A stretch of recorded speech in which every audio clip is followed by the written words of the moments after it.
আসসালামু আলাইকুম দর্শক, শুভেচ্ছা নিন। আপনাদের সবাইকে স্বাগত জানাচ্ছি আমি কনক সারোয়ার আজকের অনুষ্ঠানে। দর্শক, জুলাই মাসের আজ ২ তারিখ, জুলাই বিপ্লবের বর্ষপূর্তির যে মাস, সেই মাসে আমরা জুলাই বিপ্লবের একটি মূল্যায়ন তুলে ধরার চেষ্টা করব বিভিন্ন দিক থেকে। যারা এই আন্দোলনের সঙ্গে যুক্ত ছিলেন, যারা পরবর্তী বিষয়গুলোকে নিবিড়ভাবে পর্যবেক্ষণ করেছেন, তাদেরকে আমরা একে একে এই অনুষ্ঠানের মাধ্যমে তাদের মতামত, তাদের বিশ্লেষণ আপনাদের সামনে তুলে ধরার চেষ্টা করব।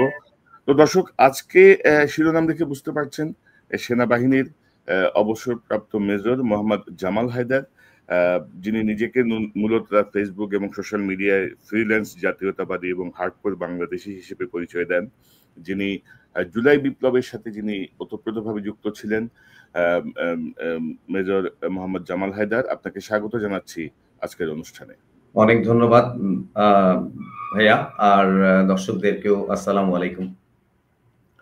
দর্শক, হায়দার ভাই জুলাই বিপ্লবে, যেটি আমি বলছিলাম, প্রত্যক্ষভাবে অংশ নিয়েছেন। তিনি নিজে দেয়ালে লিখেছেন, প্রতিবাদী স্লোগান লিখেছেন, প্রতিবাদী স্লোগান দিয়েছেন।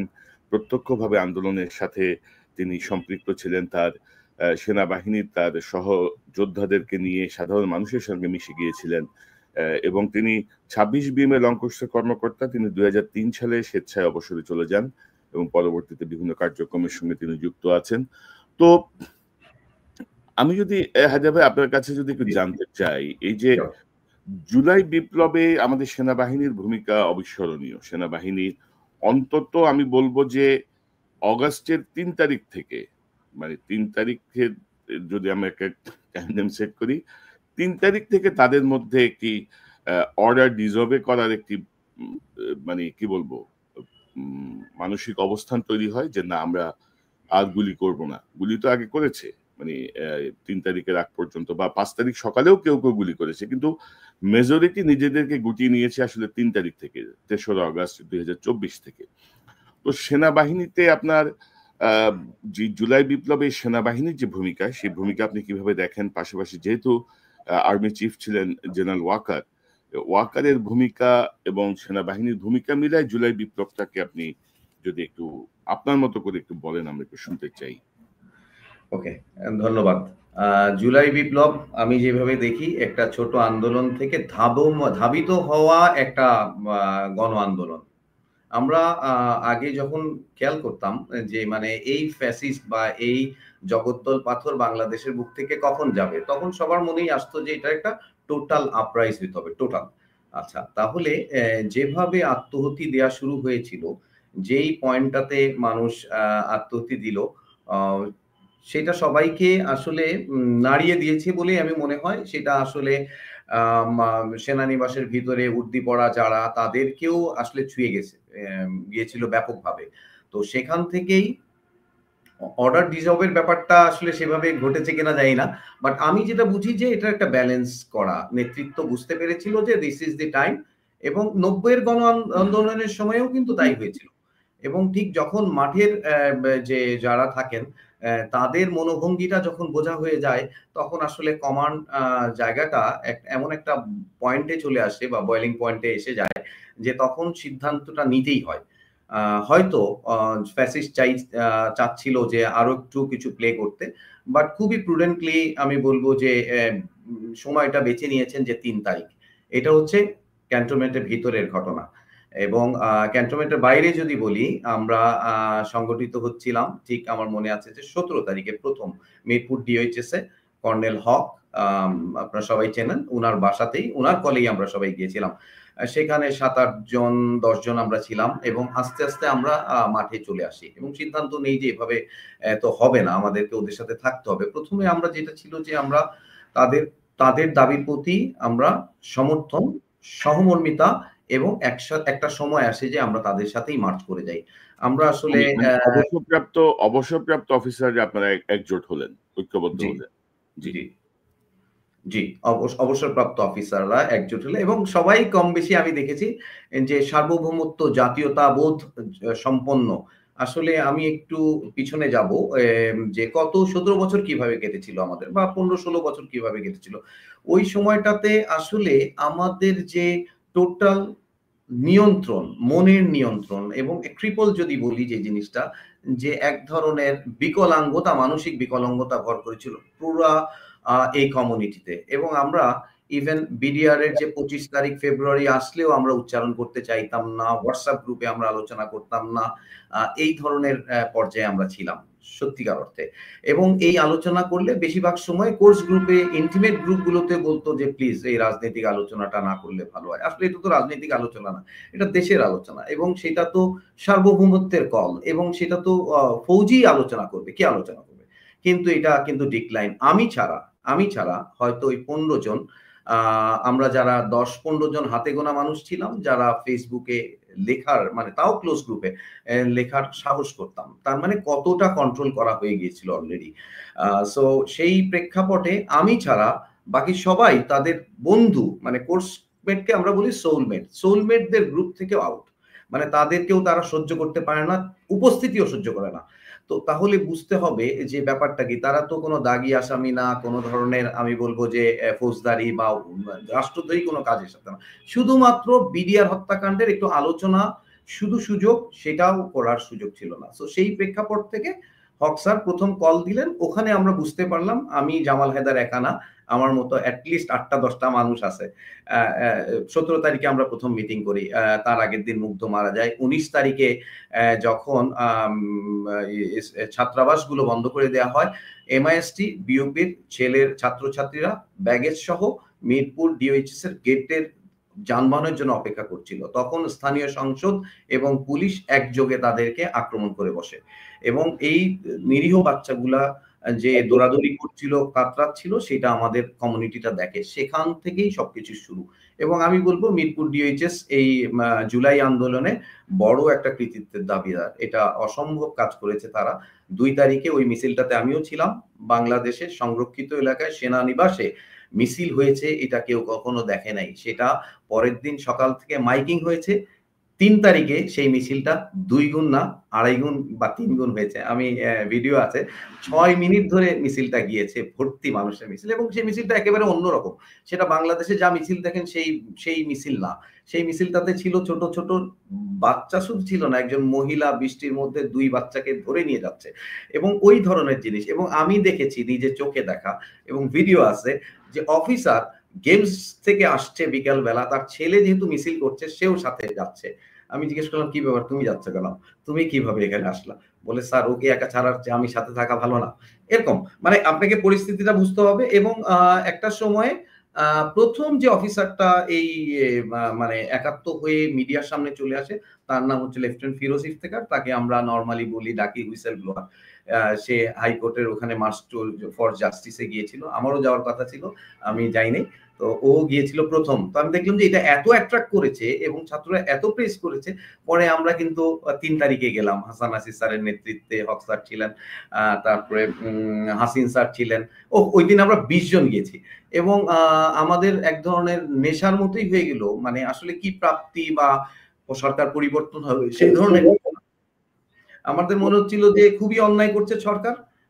এবং আপনি দেখবেন যে আমার বক্তব্যে ছিল যে আমি প্রথম দিন থেকেই বলেছি যে না, সার্বভৌমত্বের কলটাই হচ্ছে মেইন কল এবং এই পুরো বিপ্লবটাকে বা আপনি অভ্যুত্থানটাকে আপনি অনেকভাবে চিত্রায়িত করতে পারবেন এবং আমি যে কলটা নিয়েছি সেটা হচ্ছে সার্বভৌমত্ব ক্ষত ছিল এবং সার্বভৌমত্ব পুনরুদ্ধার করতে হবে এবং আমি ওইদিন দাঁড়িয়েই কিন্তু ওই কথাটাই বলেছি যে আমরা বাংলাদেশ একটা গরিব দেশ, এর সার্বভৌমত্বের ক্ষতি হয়ে যাচ্ছে এরকম একটা পরিস্থিতিতে, এটা আর মানা যায় না। সেই জন্যই আমরা আসছি।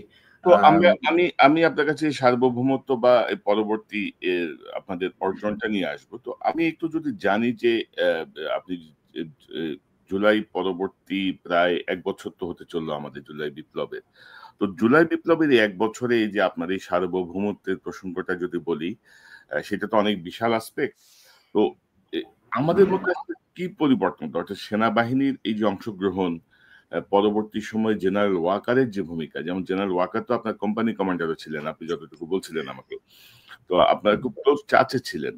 তো জেনারেল ওয়াকারের ভূমিকাটাকে আপনি কিভাবে দেখেন? মানে আগের ভূমিকা, পরের ভূমিকা আপনি যদি একটু যদি স্পষ্টভাবে আমাদের একটু বলেন, আমরা একটু বুঝতে সুবিধা হবে। ওকে। প্রথমত জেনারেল ওয়াকার ডেফিনেটলি একজন সৎ এবং ভালো অফিসার হিসেবে আমি দেখেছি। কোম্পানি কমান্ডার বলতে হচ্ছে আমরা একই প্যারেড ব্যাটালিয়নে জন্ম নিয়েছি। তো আমি উনাকে চিনি। উনি ৩ বার চাকরি করেছেন। আমি ৬ বছর ওই একই ব্যাটালিয়নে ছিলাম। এবং কাকতালীয়ভাবে এক রাত মানে উনি আমার কোম্পানি কমান্ডার ছিলেন। পরে আমি অবশ্য হঠাৎ করে অন্য একটা কাজে যাই। যাই হোক মানে উনি একজন খুবই সজ্জন মানুষ এবং একেবারে আমরা যেটা শুনেছি সেকেন্ড লেফটেন্যান্ট থেকে উনি খুবই পরহেজগার। সেটাতে কোনো সমস্যা নাই। আপনি কার্যকরণ উনি একটা নেতৃত্বে আছেন একটা সংগঠনের এবং উনার কয়েনের ওই পিঠটা আমি দেখতে পাই না। আমি এই পিঠ থেকে শুধু বুঝার চেষ্টা করি যে উনার কোন কাজগুলো আমার সার্বভৌমত্বের জায়গাতে এক ধরনের হচ্ছে মানে প্রশ্নের জায়গাতে চলে আসতেছে সেগুলা। আমি চিন্তা করব যে একদিকে সেনা প্রধান এটা একটা ইনস্টিটিউশন বলা হয়, বাট ইনস্টিটিউশন যে সেটারও ওয়েটটা যিনি ধারণ করবেন তাকেই বুঝতে হবে। সো আমরা কতগুলো ঘটনা হয়তো আমাদেরকে কষ্টের মধ্যে ফেলে দেয়। আমরা যদি ফুল স্টপ, ইনক্লুসিভ নির্বাচন, নিবন্ধন, আওয়ামী লীগের নিবন্ধন মাতির ওই পয়েন্ট গুলোতে নাও যাই, তাহলেও আমি আজকে ১১তম মাসে এসে আমি তো মিলাবো যে আমি সার্বভৌমত্ব ছিল, আমি পার্সোনালি সার্বভৌমত্ব ছিল না। এখন সার্বভৌমত্ব কোথায় আছে? এখন ডেফিনিটলি কিছু, কিছু জিনিস দিয়ে আমি বুঝতে চেষ্টা করব। সার্বভৌমত্বটা বাংলাদেশে নষ্ট করেছিল কে? একজন ফ্যাসিস্ট এবং তিনি একদম সেবাদাসী হিসেবে বাংলাদেশের প্রধানমন্ত্রী বা বাংলাদেশের হর্তাকর্তা হিসেবে ছিলেন না। তিনি আরেকটা দেশের সেবাদাসী হিসেবে এখানে ছিলেন এবং তিনি খুবই কৌশলে বাংলাদেশের ৬ টা বড় অপরাধ করেছিলেন। সেই ৬ টা বড় অপরাধের মধ্যে যদি আমি বলি গণতন্ত্র হত্যা, ভোটাধিকার হরণ, রাষ্ট্রযন্ত্র নষ্ট করা, তারপরে লুটপাট করা, গুম-খুন করা, ইসলামিস্টদেরকে এক ধরনের চাপে রাখা বা ধ্বংস করা, আর হচ্ছে সার্বভৌমত্ব। এখন আমরা সবাই মাঠে নেমেছিলাম এবং সবচেয়ে ক্ষতিকর কাজটা হয়েছিল সার্বভৌমত্ব নষ্ট হয়েছিল। আমার একটা গরিব মানে আমি বলব যে একটা মানে ২০ কোটি মানুষের দেশ, তার সার্বভৌমত্বটা নষ্ট হয়েছিল। এখন এই সার্বভৌমত্বটা রক্ষা কে করেন? রক্ষা করেন হচ্ছে আমাদের সামরিক বাহিনী। এই তো কাজ। আমরা বাংলাদেশের ট্যাক্স গুলো দেই, এই মানুষগুলোকে আমরা রাখি আমাদের সার্বভৌমত্বকে গার্ড করার জন্য। এবং সেই জায়গাটাতে গত ১১ মাস কি হয়েছে? সেই ১১ মাসে আমি যদি বলি, সেই ১১ মাসে কি তারা কোনো এক্সারসাইজ করেছেন যে কেন একটা বাহিনী দীর্ঘ ১৫-১৬ বছর ব্যক্তিকে, দলকে এবং অন্য কোনো মানে শত্রু পক্ষকে সুবিধা দিয়ে গেছে বা তাদেরকে সার্ভ করেছে বলে মনে হয়েছে পারসেপশন। সো সেটা থেকে বের হওয়ার যাওয়ার জন্য কোনো এক্সারসাইজ করেছে? কোন ধরনের অনুশীলন কেন করেছে? এই প্রশ্নটা কি জানতে চেয়েছে? আমরা দেখি নাই। এবং এটা তো একটা রোগ ছিল, তাই না? সেই রোগটা থেকে বের হয়ে আসার কোনো চেষ্টা ছিল? সেই চেষ্টাটার নাম হচ্ছে রিফর্ম। সেই চেষ্টাটার কি কারণে, কি কৌশলে, কি জাদু বলে একটা বাহিনীকে, যেই বাহিনীটাকে রাখা হয় দেশের সার্বভৌমত্বকে প্রটেক্ট করার জন্য, সেখানে আরেকটা মানুষকে এই জেনারেল তারেক সিদ্দিকীর নেতৃত্বে মানে পুরো বাহিনীটাকে এক ধরনের ট্রিপল করে নিয়ে তারপরে শত্রু দেশের হয়ে কাজ মানে সেবা করার মতো একটা পারসেপশনে চলে গেছে। তো এই গত ১১ মাসে তো সেরকম কিছু আমরা দেখি নাই আসলে। দেখার সুযোগ পাইনি। তারপরে মনে করেন যে যেই লোকগুলো একেবারে চিহ্নিতভাবে বাংলাদেশকে ধ্বংস করেছে, বাংলাদেশ সেনাবাহিনীর কালচারটাকে নষ্ট করেছে, যেমন তারেক সিদ্দিকী, তারপরে মনে করেন আমি একজনের নাম খুব ভাবে বলবো, জেনারেল ফজলে এলাহি, জেনারেল আকবর, মোল্লা ফজলে আকবর। এই ভদ্রলোক এখনো বনানী ডিওএইচএস এর প্রেসিডেন্ট। এটা একটা কলঙ্ক, এটা একটা লজ্জা। এই ভদ্রলোক ৭ দিন তার চাকরি শেষ হওয়ার ৭ দিন আগে ডিজিএফআই তে যান এবং তারপরেই কিন্তু বিডিআর কিলিংটা হয়। বলা হয়ে থাকে তিনি সিঙ্গাপুরে গিয়ে জয়ের সাথে মিটিং করেছিলেন এই পুরো প্যাকেজটা করার জন্য। এবং তারটা তো খুবই, আমরা যা চাকরি, আমি তো চাকরি করি নাই, আমি শুনেছি, এন্ড দেন যারা চাকরি করেছে তারা এটা খুবই ভালো জানেন। হাসিনুর রহমান উনি পরিষ্কারভাবে বলেছেন যে উনার মাধ্যমেই উনাকে অফার দেওয়া হয়েছে যে ইয়ের জন্য কাজ করার জন্য, মানে শত্রু দেশের জন্য কাজ করার জন্য।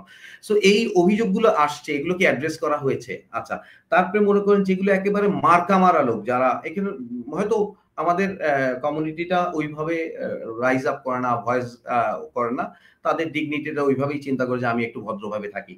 কিন্তু সত্যিকার অর্থে যারা চাকরি করেছেন তারা কিন্তু জানে ১০ জন না ১৫ জন, ২০ জন, ১০০ জন লোকের নাম জানে, তারা একেবারে ফ্যাসিস্টের গুম খুনের সিস্টেমের সাথে জড়িত, টাকা পয়সা চুরি না। সো তাদেরকে তো বের করার কোনো কাজ আমরা দেখি নাই। তারা মানে সেই জিনিসটা হয় নাই, বরং এখন যেটা আসলো যে এখন যিনি 2009 থেকে প্রুভেন বাংলাদেশি পক্ষের লোক, সার্বভৌমত্বের পক্ষের একজন জোরদার সৈনিক, তাকে পিএনজি করা হয়েছে। কোনো দোষ তো বলেন নাই, না বললে পারে তো মানুষ ইজিলি ভুল বোঝার জায়গা আছে।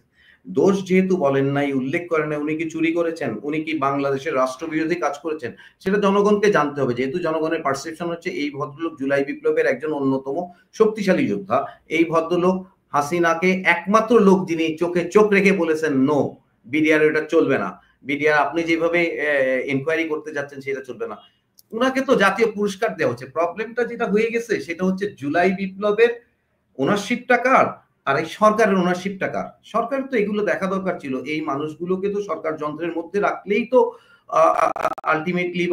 আলটিমেটলি যে সার্বভৌমত্ব রক্ষার যে যন্ত্রটা, তাকে সঠিক স্টেপে নিতে পারতেন। দেন হচ্ছে নির্যাতিত, আমি বলবো না যে বঞ্চিত অফিসার একটা গল্প আছে 300-400 অফিসার, বাট নির্যাতিত অফিসার তো ছিল অনেক। নির্যাতিত মানে মনে করেন যে তাপসের যে বোমের মামলা, তো এইটা আজকে 11 মাস হয়ে গেছে, ওই অফিসার গুলোর তো জান খারাপ হয়ে গেছে। 5 জন অফিসার, ওরা হচ্ছে সবচেয়ে সাহসী অফিসার, ওরা সবগুলো 4 জনই কমান্ডো এবং এগুলো ব্রেভহার্ট যাদেরকে আমরা শুনি সিনেমাতে, দিস 5 আর রিয়েল ব্রেভহার্ট। সো তাদেরকে অত্যাচার করেছেন 16 বছর, ছাত্র জনতার রক্তে আমরা আবার সার্বভৌমত্বটা ফেরত পাইলাম। তাহলে প্রথমে ওইটা অ্যাড্রেস করা দরকার ছিল। আপনি যদি না করেন, হোয়াট মেসেজ আই গেট? আমি হয়তো কিছু বলছি না, আমি এতদিন বলিও নাই, কিন্তু মেসেজটা কি? তারপরে হচ্ছে হাসিন স্যারের গল্পটা, উনি বরখাস্ত, উনি 2 বার বীর প্রতীক, উনি বরখাস্ত, জাতির কাছে উত্তরটা কি দিবে? একটা বাহিনী উত্তরটা কি দিবে? যে ওনার উত্তর দিতে হবে না, উনি বরখাস্ত না কি, উনি তো ডাইরেক্টলি সবার সামনে বলতেছেন। তাহলে আপনি উত্তরটা দেন, এটা তো একটা সমাধান হইতে হবে। তাইলে কি সরকারও এটা ওনারশিপ নাই? সরকার এই ঘটনার ওনারশিপ নিবে না? উনি একজন বীর প্রতীক 2 বার, উনি বাংলাদেশের জন্য একজন ড্রেস পরা মানুষ, তাকে গুম করা হয়েছে এবং এবং এবং সেটার বিচার আপনি করেন নাই যখন, তখন তো আপনিও পচে যাচ্ছেন। এটা কেউ ধরে রাখতে পারবে না। আমি আজকে জেনারেল ওয়াকার সেনাপ্রধান হিসেবে অথবা সেনাবাহিনীকে আমি বলি চাই না বলি, ঘটনাগুলো তো এটা সেট। মেজর জাকির, তারপরে মনে করেন যে একজন অফিসার জাহিদ, মেজর জাহিদ, ওনাকে 16টা গুলি করা হয়েছে হাত করা অবস্থায়। তাহলে এটা তো বাহিনীর একটা সংগঠনের দায়িত্ব এটা বের করা। এখন তো নাই, আপনার উপরে তো ঝান্ডাটা নাই, উনি যিনি বলবেন সেই মানুষটা নাই, তার যন্ত্র নাই, তাহলে আপনি স্বপ্নদৈনিক করছেন না কেন? আপনাকে কেন ক্লেম করতে হবে? একজনকে কেন ক্লেম করতে হবে যে আমি এরকম ছিলাম? তারপরে আমাকে বিদেশে বসে বলতে হবে কেন? বাংলাদেশে বললে সমস্যা কোথায়?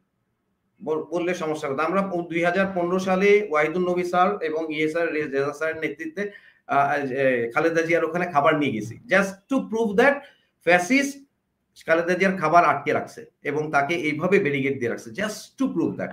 তো বাকি সময়টা তো আমাদের অনেক কষ্টে কাটছে, তাই না? এক ধরনের আমরা নিগৃহীত অবস্থায় ছিলাম, বাট দেন এখন তো ফ্রি। তাইলে এই সার্বভৌমত্বের কাজটুকু কে করবে? এই তো বাহিনীকে করতে হবে। এটা এটা এটা মানে এটা এড়ানোর কিছু নাই। তারপরে মনে করেন যে প্রশিক্ষণ বা অন্য জিনিসগুলা, তারপরে এই সময়টা তো খুব ভালো হইতো হার্ডকোর অফিসার রেস করা। এখন পার্টিজান অফিসার রেস করার জন্য আমরা বসে আছি। আমরা বলতেছি আগে নির্বাচন, সামরিক বাহিনীর সংস্কার হবে এমন ভাবে যেন ওরা মরে গেলেও আর কোনো পার্টিকে সার্ভ না করে, ওরা মরে গেলেও হার্ডকোর থাকে যে আমাকে কর্নেল থেকে ব্রিগেডিয়ার মেজর জেনারেল বানানোর দরকার নাই, I will be very happy to serve Bangladesh. এই ট্রেনটা আমি এই 9 মাস 11 মাসে চেয়েছিলাম এবং আমি শুরুতেই আমার মনে হয় যে প্রথম জুলাই বা আগস্ট সেপ্টেম্বরে আমি একটা টক শো করেছিলাম। তো সেইটাতে আমি বলেছিলাম, এরপর অবশ্য বন্ধ রেখেছিলাম বিকজ আমি একটা এঙ্গেজমেন্টের মধ্যে ছিলাম, ওখানে করা যাচ্ছিল না। এন্ড দেন এইগুলো খুব অবভিয়াস একজন নেতা হিসেবে আমাকে রাইট ট্র্যাকে আনার জন্য। দেখেন, আমি একটা সিম্পল কথা বলবো যে ফ্যাসিস্ট যুগে 16 বছরে এই যে মনে করেন যে খুনি জিয়া, আহসান জিয়া, তো এরা তো খারাপ কাজ করেছিল, তো এটার ওনারশিপ কি এখন সেনাপ্রধান নিচ্ছেন? যদি না হয় তাকে পাড়ায় তো বের করতে হবে যে মানে কি, উনি তো কে মোটা হয়ে যাচ্ছেন। আমরা যখন ছবি দেখি যে উনি মানে খেয়ে দিয়ে মোটা হচ্ছেন, তো ইন্ট্রোগেশন কি হচ্ছে? তো এটা সরকারকেও তো দায় নিতে হবে। আমি কি আবার ফিরে যাব আগের জায়গায়? আমি কি আবার রিস্কিং হব? মানে আমি তো রাস্তায় নেমেছি, আমি এক্সপোজ। আপনি আজকেও দেখাইলেন যে আমি এক্সপোজ, তো আমি এক্সপোজ। আমি আবার ফিরে যাওয়ার বন্ধ করার জন্য যা যা করার দরকার সেটা করতে হবে।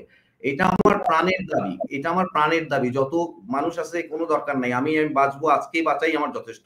কিন্তু আমার এটা প্রাণের দাবি থাকছে, আমার একটা প্রাণের দাবি থাকছে, সেনাবাহিনীর সংস্কার ছাড়া, সেনাবাহিনীর সংস্কার ছাড়া যেন কোনো ইলেকশন না হয়। ইলেকশন হলে আবার তো বাংলাদেশ আগের জায়গায় ফিরে যাবে, বিকজ পদ পদবীর মূলাটা ঝুলাইয়ে একটা লোককে দিয়ে যা ইচ্ছা করানো যায়, এইটা বন্ধ করতে হবে। That's has to B stop.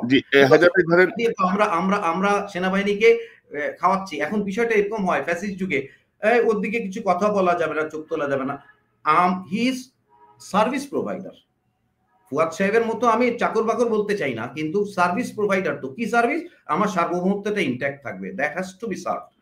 ওকে, তো আমি যেটা মানে আপনার কথায় যেটা আমি মনে হচ্ছে যে কদিন আগে একটা ভিডিও দেখছিলাম ফেসবুকে সম্ভবত, যে একটা বাজ পাখিকে দীর্ঘ 5-7 বছর তারা খাঁচায় বন্দি করে রেখেছিল। 5 বছর পরে তাকে যখন খাঁচা থেকে বের করে দেওয়া হলো, সে আর উঠতে পারতেছে না, মানে সে ভুলেই গেছে কিভাবে উঠতে হয়। আমার মনে হয় যে আমাদের সেনাবাহিনীর মধ্যে এই ইফেক্টটা কাজ করছে আর কি, যে তারা এখনো, যে আমি যে স্বাধীন হয়েছি, আমি যে একটা ফ্যাসিস্ট রেজিম থেকে বের হয়ে আসছি এবং এখানে যে আমারও একটা কন্ট্রিবিউশন আছে, এই জিনিসটাই অনেকে বুঝতে পারছেন না। তো ধরেন আপনার কথা যেটা আসছে যে একটা সময় ছিল যে আপনি হোয়াটসঅ্যাপ গ্রুপেও কথা বলতে পারেন নাই, ক্লোজ গ্রুপে কথা বলতেও অনেকে আপত্তি করেছে, মেম্বারই তো রাখে নাই, মেম্বারই রাখে নাই। তো সেই জায়গাটা কি কোনো পরিবর্তন আমরা দেখছি? মানে ধরেন যে গোয়েন্দা সংস্থার মধ্যে কোনো সংস্কারের উদ্যোগ আমরা এখনো দেখি নাই। সেই গোয়েন্দা সংস্থা এখনো কিন্তু তার মতো করে, আগের মতো করেই কাজ করে যাচ্ছে, হুমকি ধামকি দিচ্ছে, নানা রকমের ক্যারেক্টার অ্যাসাসিনেশন করার জন্য তারা ব্যস্ত। ইদানিং আবার এটার সঙ্গে যুক্ত হয়েছে মিলিটারি ইন্টেলিজেন্সও, কিন্তু এটার সঙ্গে এখন যোগ দিয়েছে। তারপরে জেনারেল ওয়াকারের পক্ষে কথা বলার জন্য লোক হায়ার করা হচ্ছে, জেনারেল ওয়াকারের বিপক্ষে না বলার জন্য চোখ রাঙানো হচ্ছে। তো জুলাই বিপ্লবটাকে কেন আমরা ধরেন সেনাবাহিনীর কতিপয় অফিসারের সুবিধার সুবিধার্থে বা তাদেরকে রক্ষা করার জন্য জুলাই বিপ্লবের এই যে সুফলটা কেন আমরা নিতে পারছি না সেনাবাহিনী? বা ধরেন এই যে পরবর্তী সময়ে জেনারেল ওয়াকার যে কারণেই হোক তো নেতৃত্বে ছিলেন, যেভাবেই হোক ওনার নেতৃত্বেই হাসিনা বিতাড়িত হয়েছে, এটা আমাদেরকে বলতে হবে, ইতিহাস তাই বলবে। তো উনি কেন ওনার সেই ক্রেডিটটাকে মানে ধ্বংস করে দিচ্ছেন আর কি? ইনক্লুসিভ ইলেকশনের কথা বলে, full stop, but no if but, তারপরে হচ্ছে তিনি দেশের সার্বভৌমত্ব বিপন্ন হবে, এত তারিখের মধ্যে নির্বাচন হইতে হবে, এই যে বিষয়গুলো আর কি। এবং আমরা দেখলাম যে গুম খুনের সঙ্গে যুক্ত যাদেরকে অভিযুক্ত করা হয়েছে, ইতিমধ্যে আমাদের কাছে যে খবর, সবাই কিন্তু দেশের বাইরে চলে গেছে। তারপরে কর্নেল মুজিব, জেনারেল মুজিব, তিনি নাকি নজরদারির মধ্যে ছিলেন, সেখান থেকে তিনি ভ্যানিশ হয়ে গেছেন। তো এগুলা নিয়ে ভিতরেও কেউ কথা বলছে না। সরকার তো, আমি জানি না সরকারের মধ্যে কি প্যারালাইসিস তৈরি হয়েছে। তারপরে নিরাপত্তা উপদেষ্টা নিয়ে দেখলাম যে আরেক কাহিনী, আরেক নাটক চলতেছে সেনাবাহিনী এবং সরকারের মধ্যে। তো সব মিলায় এই যে ব্যর্থতাগুলো, আমি যা বললাম এগুলো সব ব্যর্থতা, কি মনে করেন আপনি? ওকে, ব্যর্থতার মানে আমরা কি ইল্লাট জাতি নাকি? এটাই মনে হয় যে ইল্লাট। মানে একটা বিজয়ের পর দেখেন আমাদের বিজয়টা কিন্তু একেবারে প্যারালাল টু শ্রীলঙ্কান যে আপরাইজ হয়েছিল। এবং it's a very very different একটা পার্সপেক্টিভ। আমি মানে খুব ডিগিন আমি গিয়েছিলাম শ্রীলঙ্কায়, কতগুলো জিনিস খুবই ভালো লাগলো। যে ওখানে কিন্তু টোটাল জিনিসটা, হয়তো তারা খুব শিক্ষিত সেজন্য হতে পারে, টোটাল জিনিসটা একেবারে খুব রাইট ডিরেকশনে চলে গেছে। লাইক 256টা সিটের মধ্যে 148টা সিট একেবারে নতুন, যাদের টোটালি ক্লিন নাই, ওই ধরনের মানুষ এখন সংসদে গেছে। তো আমি ইনকোয়ারি করছিলাম how it has happen, what military played the role. Military একেবারেই খুব স্যাটিসফ্যাক্টরি, ওদের মানুষের খুব স্যাটিসফ্যাকশনের সাথে রোলটা প্লে করেছে। হ্যাঁ, বাংলাদেশ মিলিটারিও অল দি টাইম, বাংলাদেশ মিলিটারিও স্যাটিসফ্যাকশনের সাথে, বাট এই ক্রুশিয়াল টাইমটাতে যেই কার্যক্রমগুলো করা হয়েছে সেগুলো আসলে এক ধরনের হতাশার জন্ম দিয়েছে। এবং এটা অনেক ক্লিয়ার হয়ে গেছে যে সরকার এবং military may not be in the synchronisation, এটা বোঝা গেছে। সো এইটার ফলে আমি একটা ডায়লগ সবসময় বলছি, যেটা প্রথম দিন থেকেই বলি, যে আমাদের বিপ্লবের ঢেউটা জাহাঙ্গীর গেটে যদি এসে থেমে না যেত, তাহলে রক্তস্নাত এই আন্দোলনের সুফল বাংলাদেশের সবাই পেত। That's it. এটা হচ্ছে কোট আনকোট। কেন আমি বলি যে আমরা যখন শত্রুকে আক্রমণ করি তখন একটা জায়গার নাম হচ্ছে এফইউপি, যেখান থেকে আমরা সংগঠিত হয়ে বেয়োনেট খুলে শত্রুর বাংকারের দিকে চলে যাই, হাঁটতে থাকি, গুলি খাই, সামনে যাই এবং একটা সময় বাংকারের ও শত্রু বাংকারের উপরে চলে যাই, শত্রু বাংকার থেকে শত্রু বের হয়ে যায়, তার সাথে বেয়োনেট ফাইট করি। এই জায়গাটার সিস্টেমটা হচ্ছে মপিং আপ। ওই সময়টাতে অনেক শত্রু অন্য জায়গায় স্থান নেয়। আমাদের এই ঘটনাটা তাই। জাহাঙ্গীর গেটে এসে বিপ্লবটা থেমে গেছিল, সোজা কথা। মানে আমরা কোনোভাবেই দেখেন যারা বিপ্লব করেছিল আমরা 20-25 না, ওই দিন রাস্তায় অনেকেই ছিলাম। তো সেখান থেকে যদি এই এই এই মানে সরকারের সিস্টেমে মানুষ হইতো তাইলে আর এত ঝামেলা হইতো না। কারণ তাহলে উনারা বুঝতেন যে কিভাবে মিলিটারিকে হ্যান্ডেল করা উচিত বা করা যাইতো। কারণ আমি আরেকটা কথা আপনাকে বলেছি যে আমি মুদ্রার অপর পিঠটা দেখতে পাচ্ছি না এবং জেনারেল ওয়াকারের চ্যালেঞ্জটা আমি বুঝতে পারছি না। আসলে চ্যালেঞ্জটা হয়তো উনি একা সামলাচ্ছেন বা সামথিং এট দি ব্যাক রয়ে যাচ্ছে, যেটাকে এখন আমরা শুনতে পাই। উনি কয়েক জায়গায় এক্সপ্রেসও করেছেন যে উনি সিনিয়র জেনারেলদের কাছ থেকে মানে পরামর্শ নেন। আমরা জানতাম উনি নেন এবং ভালো অফিসারদেরকে উনি ডেকে ডেকে পরামর্শ নিয়েছেন। এটা হচ্ছে শুরুর দিকে 3-4 মাস নিয়েছেন, পরে হয়তো ওনাদেরকে করেন নাই, সিনিয়রদেরকে নিচ্ছেন। এখন কাদের থেকে নিচ্ছেন আমি জানি না। সার্বভৌম আমি এখন বাইনারিতে চলি, সার্বভৌমত্বের পক্ষের না বিপক্ষের, সিম্পল। সার্বভৌমত্বের পক্ষের হইলে হার্ডকোর অফিসার রেইজ করতে হবে এবং এখনই দিস ইজ দি টাইম। এখন নির্বাচন হলে একটা দল ক্ষমতায় আসবে, আবার জেনারেল সাহেবরা ওনাদেরকে সার্ভ করবেন ওই স্টাইলে। আমরা এটা চাই না। আমাদের খুব গরিব দেশ, অনেক কষ্ট করে এই ট্যাক্সের টাকায় এই সেনাবাহিনীকে মানে প্রতিপালন করা হয় উইথ অনলি ওয়ান যে আমি ভারতের রাহু মুক্ত থাকবো, আমি রাহু মুক্ত থাকবো, আমি এভাবে চাই না। প্রত্যেকটা বাংলাদেশি চায় বাংলাদেশে। আর একটা জিনিস আমি বলি, সার্বভৌমত্বের গল্পটা কেন বলি, দেখেন এই একটা কার্ড খেলেই আপনি মনে করেন যে 3 কোটি তো অ্যাটলিস্ট সলিড ভোট বা 4 কোটি সলিড ভোট তো মানে ফ্যাসিস্ট দলের থাকতেই পারে। কিন্তু তারা শুধুমাত্র একটা কথায় মোটিভেট হবে যে আমরা সার্বভৌমত্বের বিপক্ষে, মানে আমরা ওই জায়গাটাতেই আসি। এবং আমাদের ঐক্যটাও, সেনাপ্রধানও ঐক্যের কথা বলেছেন, অনেকেই ঐক্যের কথা বলেন, একটা জিনিস মিস করেন, সার্বভৌমত্বের পক্ষে ঐক্য হতে হবে। দেখেন আমরা যখন অঙ্ক থাকে ছোটবেলায় করতাম, সরল অঙ্ক, এটার নাম সরল অঙ্কতে একটা সিম্পল প্রিন্সিপাল হচ্ছে বডমাস, তাই না? প্রথমে ব্র্যাকেটের কাজটা করবেন, পরেরটা করবেন। দেখেন আমাদের কাজ ছিল প্রথমে ব্র্যাকেটের কাজটা করা, মানে সার্বভৌমত্বের পার্টিকে একসাথে করে ফেলা, যে আমরা ঐক্যটা হবে সার্বভৌমত্বের, নেক্সট হতে হবে সুশাসন, তারপরের জন্য যা করার করব। কিন্তু আপনি কি দেখছেন জনগণ, যে এখানে একটা টুইস্ট হয়ে যাচ্ছে। হ্যাঁ, নির্বাচন আগে হবে, পরে হবে, লোকাল গভর্নমেন্ট আগে হবে, সবাই সবার স্বার্থে চলে যাচ্ছে। সার্বভৌমত্ব এখন দেখেন আমরা আনগার্ড হয়ে যাচ্ছি, আমরা যারা আন্দোলনে ছিলাম এবং মারতে গেছি আনগার্ড হয়ে যাচ্ছি টোটালি। সো আমি সেনাপ্রধানের বিষয়ে বলবো, উনি কয়েনের উইপিটটা আমরা জানি না, তো ওনার সাথে আসলে কয়েনের উইপিটটা শেয়ার করা উচিত। ওনার নির্ভয়ে বাংলাদেশ উনি পেয়েছেন, উনি সেইভাবেই অত্যন্ত শক্তিশালী ভাবে বাংলাদেশের এটাকে নেতৃত্ব দিলে আমার মনে হয় সবাই তুষ্ট থাকা উচিত। বিকজ মেজর হায়দার ধরেন, আমি জেনারেল ওয়াকার সাহেবকে কিন্তু বেশ কয়েক দফা ওনার অনেক ঘনিষ্ঠ সূত্রে আমার সাথে একটু কথা বলার আমন্ত্রণ জানিয়েছিলাম, ইন্টারভিউটা।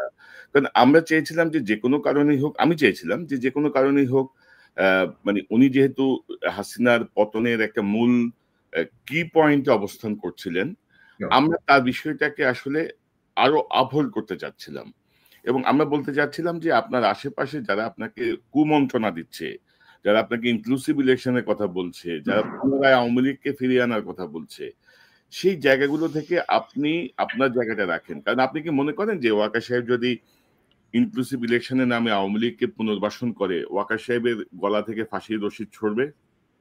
এটাকে আপনি মনে করেন? আচ্ছা, এখন আমি বলি যে আপনি দেখবেন যে আওয়ামী লীগ আসলে একটা ধর্ম অনেকে বলে। হ্যাঁ, ওরা সার্বভৌমত্ব বিরোধী শক্তি। আপনি এখানে যে আছে, টরেন্টোতে যে আছে, ক্যালগেরিতে যে আছে, সে একটা জিনিসে বিশ্বাসী, খুব পরিষ্কারভাবে বিশ্বাসী, সেটা হচ্ছে সেনা প্রধানই দায়ী ওনাদের পতনের জন্য। এটা কিন্তু উনি খুব স্পেসিফিকলি বলে। তাহলে আমি জানি না আসলে ওদের বিশ্বাস উনি পারতেন ঠেকাইতে, উনি করেন নাই। মানে আলটিমেটলি উনাকে কিন্তু অভিযোগ উনারা করতেছেন। বাট আমরা মনে করি যে এখন মানে উনার কাছে টোটাল বল, উনি চাইলেই এটাকে সংগঠিত করতেই পারেন এবং যারা একেবারে জড়িত তাদেরকে, এরকম না যে কেউ অভিযোগ দিলে ওনাকে ধরতে হবে, উনি তো বাহিনীর মধ্যেই ছিলেন এবং উনি জানেন যে মানে কে কোথায় কি ইনভলভ, তাদেরকে অবশ্যই চোখের দেখায় তো পানিশ সিস্টেমটা আনতে হবে, কিছু তো করার নাই। এটা না করলে আসলে আত্মবিশ্বাসটা আসবে না আমাদের। তো আমাদের ধরেন যে হাসিনার যে গুম খুনের যে সংস্কৃতি, সেই গুম খুনের জায়গায় আমরা দেখছি যে র্যাব, পুলিশ, ডিজিএফআই, তারপরে আপনার ধরেন সিটি টিভি, সিটির কাউন্টার ইন্টেলিজেন্স ব্যুরো যেটা ডিজিএফআই, এগুলো সব ইনভলভ। এবং ঘুরে ফিরে সকল কিছুর কি পয়েন্টে কিন্তু আপনি কিছু সেনা কর্মকর্তাকে পাবেন, এবং সেই নাম্বারটা ধরেন খুব বেশিও না, কিন্তু ধরেন 10 থেকে 15 জন, 10 থেকে 15 জন যাদেরকে আপনার ধরেন বছরের পর বছর ঢাকায় রাখা হয়েছে, প্রমোশন দিয়ে রাখা হয়েছে, ক্ষমতায়িত করা হয়েছে। তো এই গুম খুনের বিচারে বাধাটা কোথায়? মানে ধরেন আপনার সেনাবাহিনীর মতো একটা গৌরবোজ্জ্বল যে সেনাবাহিনী আমাদের, সেই সেনাবাহিনীর ভূমিকাকে যারা ম্লান করলো, এই 15-20 জন ধরেন, তাদের বিচারের বাধাটা কোথায়? কেন এই গত 11 মাসে প্রায় 1 বছরে এই জায়গাতে আমরা দেখছি যে কিছু অংশ আমাদের মানে বিডিআর এর অফিসারদেরকে যখন হত্যা করা হয়েছে, তখন কিন্তু তারা এই মানে ব্রাদার ইন আর্মস এর এই ফিলিংসটা তারা ফিল করে নাই। এখন এই খুনিদেরকে বাঁচানোর জন্য, হাসিনার সহযোগী দুর্বৃত্তদের বাঁচানোর জন্য তারা কিন্তু এখন একই ইউনিফর্মের বাহিনী, আমরা ব্রাদার ইন আর্মস, আমরা সেই, এই জায়গাটা আপনি কিভাবে বিশ্লেষণ করবেন বা আপনার পর্যবেক্ষণ কি? এটা একটা উইজডমের ব্যাপার। ওই যে বললাম যে এত মানুষ আত্মহত্যা দিল, এটা তো একটা সুযোগ, তাই না? আর দেখেন, আমি একটা ফিলোসফিতে বিশ্বাস করতাম, বাংলাদেশের যত ক্ষতি হোক, যত রকমের, বেনিফিশিয়ারি হচ্ছে একজন, বন্ধু প্রতিম রাষ্ট্র, তিনি হচ্ছে বেনিফিশিয়ারি, যাই হোক, যেভাবেই হোক। তাহলে এই যে একটা অভাবনীয় একটা আপরাইজ হলো, এবং সেটাতে আমরা টোটালি সার্বভৌম হয়ে গেলাম। এখন আসলে ডিরেকশনটা সঠিক হওয়া উচিত ছিল। কি কারণে, কি ফাঁকিতে পড়ে আমরা নড়তে পারছি না, কেন কাইন্ড অফ প্যারালাইসিস মুডে আছি। দেখেন, মূর্তিগুলা সরাতে সময় লাগছে, নাম চেঞ্জ করতে সময় লাগছে। কখন হয়েছে? বদনামটা আসছে না? ৩২ নম্বর ভাঙার পরে আপনি টুকটুক করে নামটা চেঞ্জ করলেন, কেন আগে করা যেত না? কার দায় ছিল?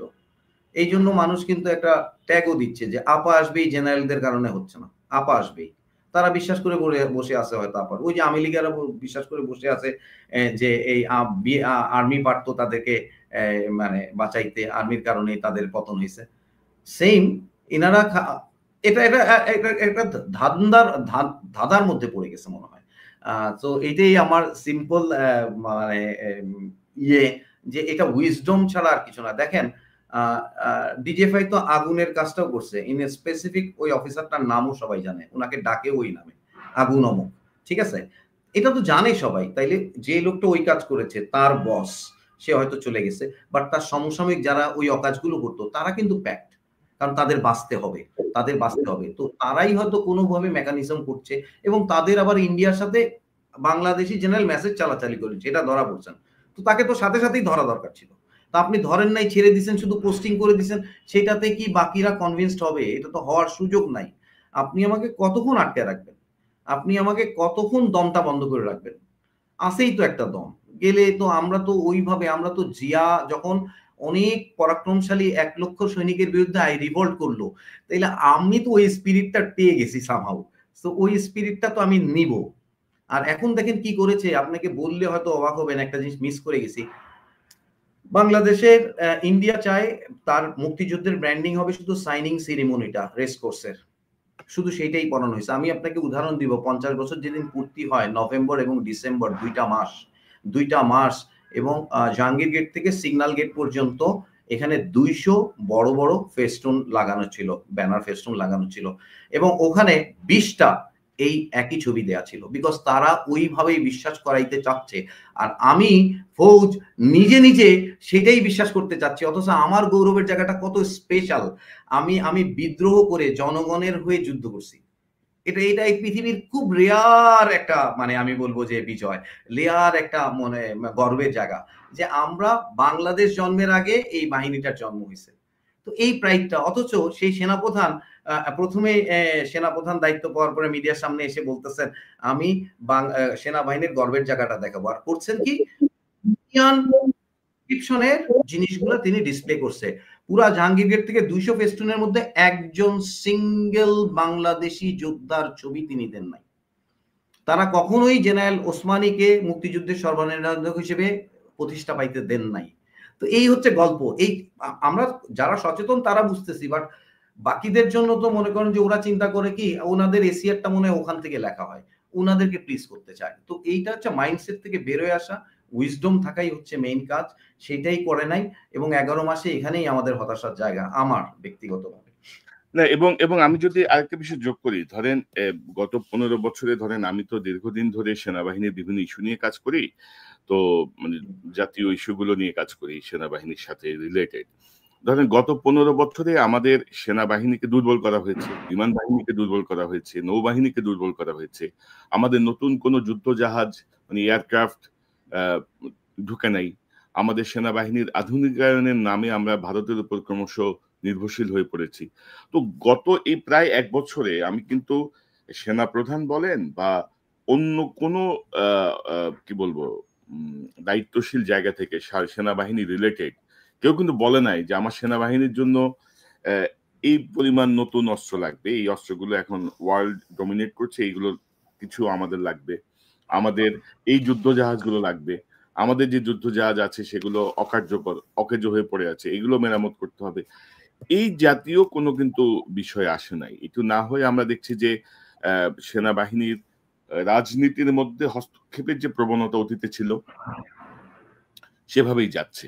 তো এই জায়গাটা যদি আপনি অ্যাডজাস্ট করেন এবং পাশাপাশি আমরা আসলে কি করণীয় এখন? ধরেন কি সংস্কার চান আপনি সেনাবাহিনীর? গোয়েন্দা সংস্থার সংস্কার, প্রমোশনের সংস্কার, রিক্রুটমেন্টের সংস্কার, মানে কি করা যেতে পারে আরকি? মানে এটা যদি একটু বলেন আপনি। ওকে। আমি তো খুব স্বল্প সময়ে কাজ করেছি। বাট আমার মানে আ উইজডম এর জায়গাটা স্ট্রং যে হ্যাঁ, এটা সার্বভৌম রাখার জন্য যা, যা করার দরকার করব। করতেই হবে। এখানে আপনি হয়তো মানে বলেছেন যে কি কিনেছে না কিনেছে। এগুলো একটা গোপনীয়র বিষয়। হয়তো আমরা সেভাবে নাও জানতে পারি। বাট যেটা আমি ফোরসি করতে পারি যে ইন্টারিম গভর্নমেন্ট তারা হয়তো এখানে মানে প্রিন্সিপাল বা বড় ধরনের এক্সপেন্ডিচার এই রিলেটেড হয়তো প্ল্যান করবে না। রাজনৈতিক গভর্নমেন্টের কাছে যাবে। বা যেটা হইতে পারত সেটা আমি আগেও বললাম যে রোগের কারণে একটা বাহিনী, রাষ্ট্রীয় বাহিনী ব্যক্তিকে এবং আম ওই দলকে সার্ভ করবে এই জায়গাটা থেকে সরে আসার অনেক শক্তি ছিল। যিনি অপরাধের সাথে যুক্তও ছিলেন তারও মনে এইটাই থাকা উচিত বা আছে আমি। সে হয়তো কিছুটা বাঁচতে চায়। কিন্তু তার মনেও কি এটা আসা স্বাভাবিক না? যে সংস্কারটা হবে ১ম এ হচ্ছে মাইন্ডসেটের। হ্যাঁ, আমি সার্বভৌম রাষ্ট্র। ১৫ বছর যেভাবে ছিলাম ওই ধরনের সেনাবাহিনী আমরা হব না। আমরা আমাদের সিদ্ধান্তগুলো সুন্দর করেই মানে নিব। আমাদের হার্ডকোর অফিসার রেইজ করব এবং আমি যুদ্ধ ওরিয়েন্টেড হব। মানে আপনি জিনিসপত্র কেনাকিনির তো একটা গল্প বা বিষয় থাকবে সেটা হয়তো রাজনৈতিক গভর্নমেন্ট হয়তো ইন্টারিম গভর্নমেন্ট চিন্তা করেছে যে ঠিক আছে এখন শুধুমাত্র নিত্য নৈমিত্তিক কাজগুলো করি। বাট গত ইয়েতে যে কাজটা হইছে ভন্ডামির জায়গাটা সেটা হচ্ছে আমরা যেটুকু জানি বা শুনেছি সেটা হচ্ছে মনে করেন ইতালি থেকে একটা জাহাজ ৬০ কোটি টাকা দিয়ে কিনছেন রং-টং করে ৬০০ কোটি টাকার বেচাকিনি। এই গল্পটা ভালো হইছে। এই গল্পটা কিন্তু সুন্দর হইছে। এখন অ্যামুনিশন কেনা, প্র্যাকটিস করা এই জিনিসগুলা কতটুকু হইছে, এইটা হয়তো ওই যে যারা বিজ্ঞজন হাসান নাসির স্যারদের মতো, হাসিন স্যারদের মতো মানুষরা যদি সিস্টেমে থাকতেন, তাহলে কিন্তু উনারা চেক অ্যান্ড ব্যালেন্সটা করতে পারতেন। এখন কি হইছে? সেনাবাহিনী অ্যাজ ইফ আমি আগেও বলতাম সামন্ত এবং উপনিবেশিক। সামন্ত সেনাবাহিনীর কালচারটা হয় ভেরি ডিফারেন্ট। সেখানে সেনাপতিদেরকে আমরা বাই করতে পারলেই কাজ হয়ে যায়। আর উপনিবেশিক সেনাবাহিনীটা হচ্ছে আমাদেরকে আ যা করলে আপনি খুশি হবেন, উপনিবেশ খুশি থাকবে সেভাবে। তো এই যে কালচার, এই সিস্টেমটা থেকে আমাকে বের হইতে হবে এবং অবশ্যই এটার কোনো সলিউশনই নাই। আমাদেরকে হার্ডকোর বাংলাদেশি অফিসার রেইজ করতে হবে। যিনি কর্নেল থাকবেন, জেনারেল হইতেও চাবেন না, কম্প্রোমাইজ করে। That is the thing. এইটা সিম্পল। বাকি সব তো ওরাই করবে। ওরাই করবে। এটা কোনো কঠিন না। মানে অফিসারের কাজ সৈনিককে ট্রেন করা। গত ১৫ বছরে যেভাবে সেনাবাহিনীকে একটি ব্যবসায়িক প্রতিষ্ঠানে রূপান্তরের চেষ্টা চলেছে। মানে ব্যবসায়িক নানা আয়োজন করে, ব্যবসায়িক নানা কাজ দিয়ে, টেন্ডার দিয়ে, নানা রকমের আরাম-আয়েশের ব্যবস্থা করে সেটি খুব টাফ এবং সেটার জন্য আসলে খুব স্ট্রং লিডারশিপ সেনাবাহিনীর ভেতর থেকে আসতে হবে। কারণ ধরেন যেটা হয় আরকি ধরেন এটা আমার পর্যবেক্ষণ। ধরেন আমি যদি কিছু বলি বা বাইরে থেকে যদি এখন ডক্টর ইউনূসও যদি কিছু বলেন, বলবে যে এই দেখো একজন সিভিলিয়ান সেনাবাহিনীর ব্যাপারে নাক গলাচ্ছে। তো সিভিলিয়ান এবং মিলিটারি ২ টা ভাগ কিন্তু আছে স্পষ্ট। তো তো মিলিটারির ভেতর থেকে সেই নেতৃত্ব প্রয়োজন যে না, আমার 30 লাখ টাকা গাড়ির জন্য দরকার নাই রে ভাই, আমি রিকুইজিশন দিয়ে আমার গাড়ি নিব, আমার এই আরামাইশের দরকার নাই, আমার এই ব্যবসার দরকার নাই, আমার এই কন্ট্রাক্টের দরকার নাই, আমি আমার ট্রেনিং, আমি আমার প্রতিরক্ষা নিয়ে কাজ করি।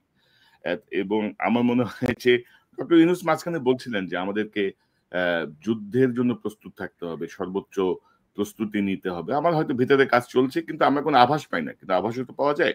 তো আমরা দুটো গুরুত্বপূর্ণ প্রশ্ন করতে চাই আপনার কাছে। এক নাম্বার হচ্ছে যে গত 12 মাসের যে বিশ্লেষণ বা 11 মাস 12 মাসের যে বিশ্লেষণ, সে বিশ্লেষণে অনেকেই বলছেন যে এই যে নির্বাচনটা হবে, সেই নির্বাচনে জেনারেল ওয়াকারকে সেনাপ্রধান বা শাহাবুদ্দিন চুপ্পুকে প্রেসিডেন্ট রেখে জনগণের যে বিপ্লবের যেই ধারণা, যে রাষ্ট্র সংস্কারের যেই ধারণা থেকে জনগণ, ছাত্র জনতা যে রক্ত দিল বুকে, সেটি সফল হবে না, বা একটি নির্বাচন কেন্দ্রিক আবহে আপনি এই দুজনকে দেখতে চান কিনা, বা আপনি কি মনে করেন? আমি জানি না প্রশ্নটি আপনার জন্য একটু বেশি হয়ে গেল কিনা। না, আমি তো আমার পারসেপশনটা বলবো, তাই না? আমি তো কাউকে চাপাইও দেব না আর কিছু না। আমি কিভাবে দেখি এখন, চুপ্পু তো টেস্টেড জিনিস, হ্যাঁ টেস্টেড। এখন উনি মাননীয় রাষ্ট্রপতি, তাই না? মহামান্য রাষ্ট্রপতি, হ্যাঁ হ্যাঁ, আমাদের সাংবিধানিক ভাবে। এখন সংবিধানটাই তো হইলে তো তাহলে ফ্যাসিস্টেও তো হাসিনাই প্রধানমন্ত্রী। সংবিধানটাই যদি থাকে তাহলে তো উনি প্রধানমন্ত্রী। তো আমি যেটা মনে করি যে মানে উনি সঠিক মানুষ না। উনাকে তো মানে অনেক কষ্টি পাথর দিয়ে জাজ করে উনাকে ওই জায়গায় যিনি নিয়োগ করেছেন তিনি এনেছেন। তো যিনি নিয়োগ করেছেন তাকেই আমরা বার করে দিছি, আর উনি কিভাবে থাকেন? ওটা থাকার তো কোনো সুযোগ নাই। আর সেনাপ্রধান একেবারে ডিফারেন্ট জিনিস। উনি যদি আমাদের বিপ্লবের সাথে মানে এই জুলাই জাগরণের সাথে পক্ষে থাকেন, তাহলে সেটা কনসিডার করার জায়গা। কিন্তু সেটা তো প্রমাণ দিতে হবে। সেটা সেইভাবে আমি শেষ করব। বাট চুপ্পুর বিষয়ে আসলে কোনো সুযোগ নাই। সুযোগ নাই আসলে। কিভাবে সম্ভব? কারণ উনার হাতে এমন কিছু এক্সক্লুসিভ জিনিস থাকবে যেইটা সঠিক গণতন্ত্র ও সিস্টেমে ঢোকার যে আমাদের অভিযাত্রা, সেটা ব্যাহত হওয়াই খুব স্বাভাবিক। রাইট। এবং আরেকটি বিষয় আপনি বলছিলেন যে ধরেন গত 11 মাসে আমরা দেখছি যে মানুষের চরিত্র বদল হচ্ছে। যেমন আপনি রাওয়াল প্রেসিডেন্ট কর্নেল হকের কথা বলছিলেন। আপনারা ঐক্যবদ্ধ হয়েছিলেন তার বাসায়, মানে সবাই মিলে হাসিনার বিরুদ্ধে। তো এখন কর্নেল হকের নেতৃত্বে দেখা যাচ্ছে যে ব্রিগেডিয়ার হাসান নাসির পিএনজি হচ্ছেন। এখন তার ভূমিকা হচ্ছে ধরেন অনেকটা তোষণের ভূমিকায়, যেটা ওনার আগেও ছিল। উনি কিন্তু খুব ফ্ল্যাকচুয়েট করেন। একবার তোষণ করেন, আবার বের হয়ে আসেন, আবার তোষণে ঢোকেন। অর্থাৎ নতুন রাজা আসলেই ওনার মানে ক্যারেক্টারের কিছু পরিবর্তন ঘটে। একটু কিছু বলবেন যে ধরেন অবসরপ্রাপ্ত অফিসার, আপনারা যার নেতৃত্বে একটি শেল্টারে থাকার কথা, মানে যিনি আপনাদের পক্ষে বার্গেনিং এজেন্ট, যিনি আপনাদের পক্ষে ভূমিকা রাখার কথা, তার যদি এই অবস্থা হয়, কি দাঁড়াবে? আপনার এখানে ভালোবাসা আছে দেখছি কর্নেল হকের প্রতি। আচ্ছা, থ্যাংক ইউ। আসলে উনি একটা লিড রোল। আমি বলব যে জুলাই আন্দোলনে আমাদের অবসরপ্রাপ্তদের ইভেন ৩ তারিখেও হাসান নাসির স্যারও যেই বেদিতে ছিলেন, উনিও সেই বেদিতেই ছিলেন। আমরা একসাথেই ছিলাম। ওই ইয়েতে শহীদ মিনারের বেদিতে। ৩:৩০ ২:৩০ থেকে নিয়ে একটা লম্বা সময় আমরা ছিলাম। এবং যমুনা টিভিতে অবশ্য হাসান নাসির স্যারের বক্তব্যটা আসছে। স্যার আবার অনেক কথা বলতেছিলেন, যার কারণে ওটা মিস করে গেছেন। স্যারকে আমরা খুবই স্ট্রংলি উনাকে সাপোর্ট করেছি। হ্যাঁ, আমরা সাপোর্ট করেছি। বাট সামহাউ উনার বাকি মানুষদের পারসেপশন হয়তো মিট করছেন না। তো সফট কর্নার না, আমি একটু বিব্রত হই। বিকজ আমি খুবই স্ট্রংলি উনার ক্যাম্পেইনটা করেছিলাম। ডিজিটালটা আমি করেছিলাম। এবং আমরা তখন বলতাম যে হার্ডকোর বাংলাদেশী। তো হার্ডকোর ডেফিনিটলি উনার যে ভয়েস আমরা দেখতে পাই সেখানে হার্ডকোর বাংলাদেশী। বাকিটা মানুষের পারসেপশন এর সাথে সামহাউ মিট করছে না। সেটা আমি বুঝতে পারি। তো এতটুকুই বলা যায় আসলে। এবং আমরা যদি আপনার কাছে, আপনি একটা গুরুত্বপূর্ণ বক্তব্য আপনি এসেছে আপনার কথায়। আপনি বলতে যাচ্ছিলেন যে জাহাঙ্গীর গেটে এসে যদি বিপ্লব থেমে না যেত, তাহলে হয়তো আমরা এই সুফল আরো বেশি পেতাম বা এই মুহূর্তে পেতাম। জি। তো ধরেন নতুন যারা বিপ্লবী ছাত্র জনতা বা বিশেষ করে যারা নেতৃত্বে আছেন, তাদেরকে নিয়ে এখন অনেক ধরনের অভিযোগ আসছে, নানা রকমের ভুল তারা করছে, নানা রকমের বিভ্রান্তির মধ্যে দিয়ে তারা যাচ্ছেন। এগুলো সব ঠিক আছে। তো এখন আমাদের আসলে করণীয় কি? মানে সেনাবাহিনীর চোখ রাঙানো তো আমরা বহু বছর দেখলাম না, 15-16 বছর। আমি বলব 111 এর পর থেকে সেনাবাহিনীর যে ক্ষতিটা হয়েছে আরকি, ক্রমাগত সেনাবাহিনীকে যেভাবে বিপর্যয়ের দিকে নিতে, নিতে একদম এখন শেষ সীমানায় দাঁড়িয়ে আছে। সেখান থেকে ফিরে আসার জন্য কি করণীয়? আ গোয়েন্দা সংস্থাগুলোর সংস্কার খুব জরুরি, বা গোয়েন্দা সংস্থার কাজের আ বিষয়গুলো নির্ধারণ খুব জরুরি। তো সব মিলিয়ে এই মুহূর্তে আসলে করণীয় কি? আমরা তো আসলে এত ছাত্র জনতার যে বুকের রক্ত, এটাকে আমরা ব্যর্থ হইতে দিব না। প্রয়োজনে আমরা আবারও মাঠে নামবো। প্রয়োজনে আমরা আবারও কিন্তু সংঘবদ্ধ হব। তো সেই জায়গাটায় আপনার সর্বশেষ পরামর্শ, পর্যবেক্ষণ যদি একটু দেন। ওকে। আমরা তো একটা যেভাবে জুটে গিয়েছিলাম এই আন্দোলনের সাথে, সেটা তো ধাবমান একটা আন্দোলন। তখন কিন্তু আকাঙ্ক্ষা শুধু ছিল যে এই ফ্যাসিস্টের পতন। আমরা ৩ তারিখে যখন আমি শাহবাগে পৌঁছাই, হাঁটতে, হাঁটতে ফিরে আসি শহীদ মিনার থেকে, তখন আমরা শুনতে পাই যে ৯ দফা ১ দফা হয়ে গেছে। তো আমাদের তো প্রত্যাশা পূরণ হয়ে গেছে যেদিন উনি পালিয়ে গেছেন। আমরা আ গণভবনে পৌঁছে গেছি। সেদিনই কিন্তু প্রত্যাশা পূরণ হইছে। কিন্তু তাতে কি আমাদের জীবন চলবে? আমাদের তো জীবন চলবে না। আমরা একটা একটা আমি বলব যে ট্রেন্ড আওয়ামী লীগ একটা কালচারের মানুষদেরকে উল্টা দিকে রেখে দিছি। তাদের কাছে কি আছে? টাকা আছে। প্রচুর টাকা আছে। অনেক, অনেক অস্ত্রও আছে। আমি যদি বুঝতে পারি। ক্ষমতাটা এখনো কিন্তু আছে। আচ্ছা, এইটা পুরো একটা ডায়নামিক্স এ নিয়ে আসতে হবে। আমার প্রবলেমটা কোথায়? এটা এক্সারসাইজ হওয়া উচিত। আমি এটা নিয়েই কাজ করি। এই স্ট্র্যাটেজি ম্যানেজমেন্টটাই করি। তো ১ম জিনিসটা হচ্ছে এই ডায়নামিক্সটাতে কোথায়, কোথায় কার্টেল হতে পারে। এখন বিএনপির একটা ইন্টারেস্ট পার্ট আছে। এনসিপির একটা আকাঙ্ক্ষার পার্ট আছে। Same as Jamaat and all. কিন্তু আমরা এখন যদি নিজেদের মধ্যে অনৈক্য, সার্বভৌমত্বের জায়গায় যদি সবাই একসাথে না থাকি, তাহলে আওয়ামী লীগ ইনফিল্ট্রেট ইমিডিয়েটলি করে ফেলবে। করে ফেলবে। আপনি আপনি আপনি দেখা যাবে বিএনপি ক্ষমতায় গেলেও জামাত আবার আওয়ামী লীগের সাথে যে আন্দোলন করবে না, তার তো গ্যারান্টি কেউ দিচ্ছে না। আচ্ছা, আপনি যেটা বলেছেন যে ভালো অবস্থায় যাওয়ার, এখন এটা তো মিলিয়ন ডলার কোয়েশ্চেন। অ্যান্ড আমি আমার পক্ষ থেকে যেটা বলতে পারি যে প্রত্যেকটা, আমি আমার বাস্তব জীবনে প্রফেশনাল জায়গাতে যেটা করি সেটা হচ্ছে একটা সিচুয়েশন বা প্রবলেমের একটা ডায়নামিক্স হয়। এটা কাগজেও নিতে পারেন, বোর্ডে নিতে পারেন, অ্যান্ড ওখান থেকে ম্যাট্রিক্স বের করতে হয়। একটা ম্যাট্রিক্স ক্রিয়েট করে সাস্টেনেবল একটা সলিউশন, মানে টেকসই, যেটা টিকবে। আমি বলি বিএনপি ক্ষমতায় গেল, আপনি খালি চিন্তা করেন যে কোন জেনারেলদেরকে নিয়ে গেল যারা আগের রিজিমকে সার্ভ করেছে। এখন তারা ভিতরে, ভিতরে এখন ওগুলো যদি মাইনাস না হয়ে বিএনপি ক্ষমতায় যায়, আবার বিএনপি তার চাঁদাবাজদের কন্ট্রোল না করতে পারে, তাহলে আবার তো ক্লিন হার্ট অপারেশনের মতো হয়ে যাবে। হবে কিনা? ক্লিন হার্ট কিন্তু বিএনপিকে অনেক ঢুকাইছে। ১.৫ বছরের মাথায় ক্লিন হার্ট করতে হয়েছিল। তো এই পুরো বাস্তবতাটাকে বুঝা দরকার। এইজন্যই আমি বলছিলাম যে বডমাস থিওরির মতো ১ম এ সার্বভৌমত্ব, পরে সুশাসন। সুশাসনে যেতে হবে। সার্বভৌমত্বের সব পার্টি একসাথে হব। আওয়ামী লীগ যারা সার্বভৌমত্ব বিরোধী শক্তি, তাদেরকে একেবারে জায়গায়, রাস্তায় ঘাটে, ফেসবুকে সব জায়গায় ধরতে হবে। ধরে ওগুলোকে সাইজ করতে হবে, এবং তখন আওয়ামী লীগের যে সমর্থক, তারা বলবে যে না, আমরা সার্বভৌমত্ব বিরোধী হয়ে বাঁচতে চাই না।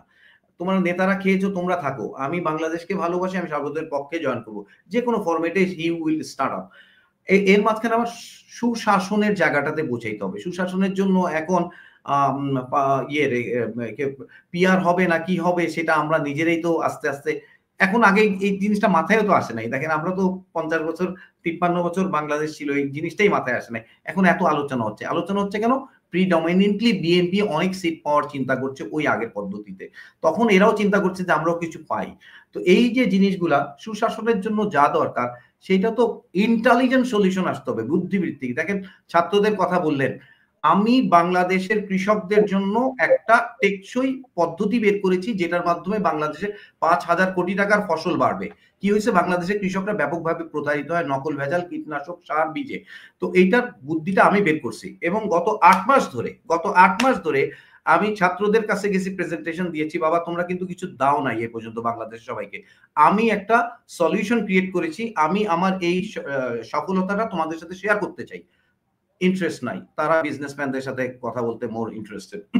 সেম রাষ্ট্রযন্ত্রেও আমি গিয়েছি। এমন কোন মানুষের কাছে যাইনি। সো আমি দেখলাম যে এই বাংলাদেশ আসলে একটা ডিফিকাল্ট একটা কালচারের মধ্যে আছে। এখান থেকে বুদ্ধিবৃত্তিক মানুষ বুদ্ধিবৃত্তিক মানুষের নেতৃত্বটা এখন সবার আগে দরকার, এবং নির্মোহ মানুষ।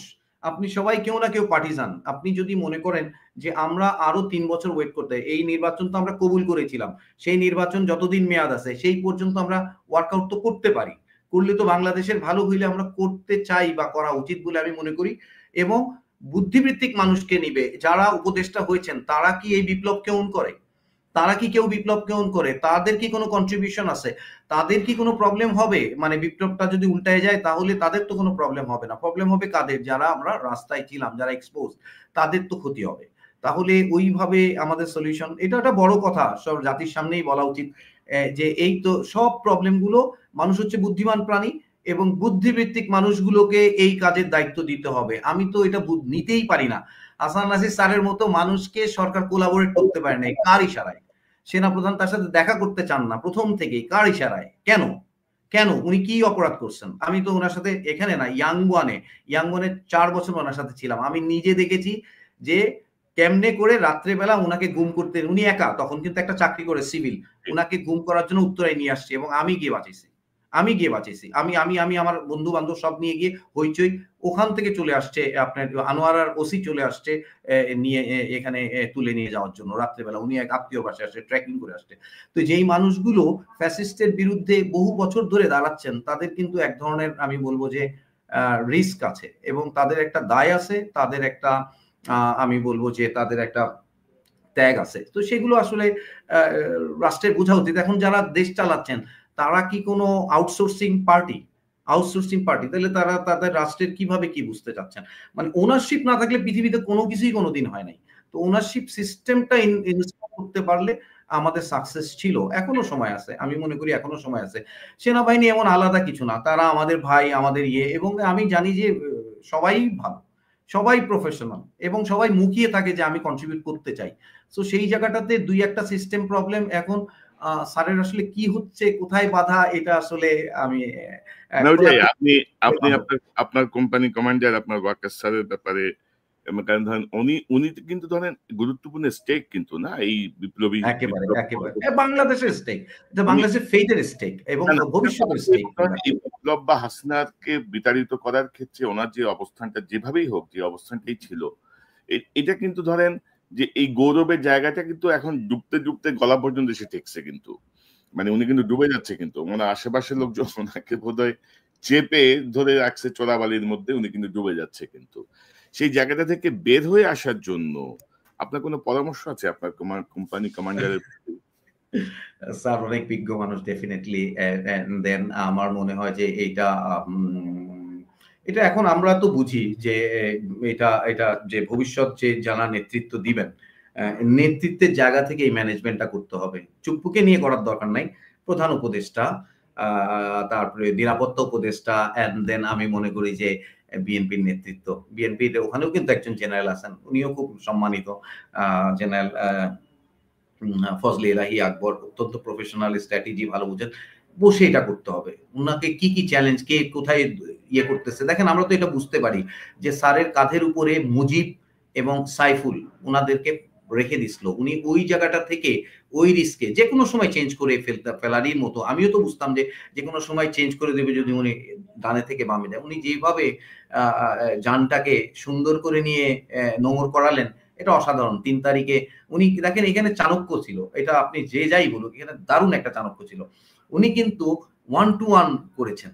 মানে উনি যে আ ডেলিভারিতে দিয়েছেন এটাকে বলে কমান্ড, মানে লিডারশিপ ডাইরেক্ট এক্সার্ট করেছেন 1 to 1। উনি কিন্তু জিওসি দেরকে বলেন নাই। উনি ব্রিগেড কমান্ডারদেরকে বলেন নাই। একেবারে সবাইকে নিয়ে আসছেন। সো ওখানে ওখানে ওখানে বিশাল একটা আমি বলব ডাইনামিজম ছিল। এটা আমাকে মানতে হবে। বাট পরে কি হচ্ছে আমিও সবসময় বলছি মুদ্রার ওই পিঠটা দেখতে পাচ্ছি না। সেই জায়গাটাতে আমার আসলে গ্যাপ থেকে যাচ্ছে। না ওইটাই এখন ধরেন মুদ্রার অর্পিত আমরা এখন না দেখলেও কদিন পরেও নিশ্চয়ই দেখতে পাবো। অর্থাৎ কোনো কিছু তো চাপা থাকে না, কোনো কিছু গোপন জি, থাকে না। আর বর্তমান দুনিয়ায় এটা অসম্ভব। তো মেজর মোহাম্মদ জামাল হায়দার আপনাকে অসংখ্য ধন্যবাদ। আপনার মূল্যবান অংশগ্রহণের জন্য। আপনি থ্যাংক ইউ সো সাহসী মাচ। ভূমিকা রেখে চলেছেন। ইনশাআল্লাহ আপনি সেটি রেখে যাবেন। সেনাবাহিনীর সদস্য যারা, কর্মকর্তা যারা, সৈনিক যারা সেনাবাহিনীর ভেতরে থাকলেও তাদের যে ভূমিকা, বাইরে থাকলেও তাদের সেই একই ভূমিকা। দেশের জন্য কাজ করা এবং দেশপ্রেমটাই মূল জায়গাটা। নিশ্চয়ই আপনি আপনার ধারা অব্যাহত রাখবেন এবং আমার নিকট ভবিষ্যতে আপনার কাছ থেকে আরো বিশ্লেষণ শুনবো, আরো পর্যবেক্ষণ আমরা জানতে পারবো। আপনাকে অসংখ্য ধন্যবাদ। অনেক ধন্যবাদ কনক ভাই, আর দর্শকদেরকে অনেক ধন্যবাদ। অনেক রাত, তারপরেও শুনছেন সবাই। আসসালামু আলাইকুম। ওয়ালাইকুম আসসালাম। দর্শক, এতক্ষণ যারা অনুষ্ঠান শুনলে নিশ্চয়ই আপনি আলোচনা মর্মার্থ উপলব্ধি করতে সক্ষম হবেন। মেজর হায়দার তিনি গুরুত্বপূর্ণ বিশ্লেষণ করেছেন। তিনি অনেকদিন থেকেই আসলে রাষ্ট্র সংস্কারের জন্য কাজ করছেন, সার্বভৌমত্বের পক্ষে কাজ করছেন। তার পর্যবেক্ষণগুলো যারা বিভিন্ন দায়িত্বশীল জায়গায় আছেন তারা যদি গ্রহণ করেন তাহলে সেটি আমাদের জন্য সার্বিক মঙ্গল ডেকে আনবে। এবং যে দুটো বিষয় এই আলোচনায় উঠে এসেছে, একটি হচ্ছে ধরেন দীর্ঘদিন উঠতে না পারা সেই বাজ পাখির মতো সেনাবাহিনীর যারা আছেন তারা যদি বর্তমান মুক্ত পরিবেশেও যদি উঠতে না পারেন, তারা যদি সেই খাঁচার দিকে আবারও ফিরে ফিরে তাকান, খাঁচার জন্য যদি মায়ায় বসে যায়, তাহলে এই বাংলাদেশ সেনাবাহিনী, আমাদের গর্বের সেনাবাহিনী, যেটি হাসিনা ধ্বংস করতে চেয়েছিল, সেখান থেকে ফিরে আসাটা খুব কঠিন হয়ে যাবে। এবং আরেকটি গুরুত্বপূর্ণ কথা, যে বিপ্লব জাহাঙ্গীর গেটে যদি থেমে না যেত তাহলে আমরা সুফল পেতাম। বিপ্লব জাহাঙ্গীর গেটের ভিতরেও ঢুকতে পারে। ছাত্র জনতা কিন্তু বাংলাদেশের প্রশ্নে আপোষহীন, বাংলাদেশের প্রশ্নে কিন্তু কোনো ছাড় নাই। সো যত শক্তিমত্তাই থাকুক, যত শক্তিই থাকুক, বাংলাদেশ বা সার্বভৌমত্বের বিরুদ্ধে যদি কেউ অবস্থান নেন, কেউ যদি সেই পুরাতন ফ্যাসিস্টদের আবারও ফিরিয়ে আনার চেষ্টা করেন, তাহলে কিন্তু ছাত্র জনতা যে আবার ঐক্যবদ্ধ হবে এ ব্যাপারে কোনো সন্দেহের অবকাশ নাই। সার্বভৌমত্বের প্রশ্নে আসলে সব ফুল স্টপ, এবং এখানে কোনো ইফ এবং বাট নাই। দর্শক, এই চ্যানেলটি সাবস্ক্রাইব করে আমাদের পাশে থাকুন, এই চ্যানেলের মেম্বারশিপ নিয়ে আমাদের পাশে থাকুন। আবারও দেখা হবে ইনশাল্লাহ। আসসালামু আলাইকুম।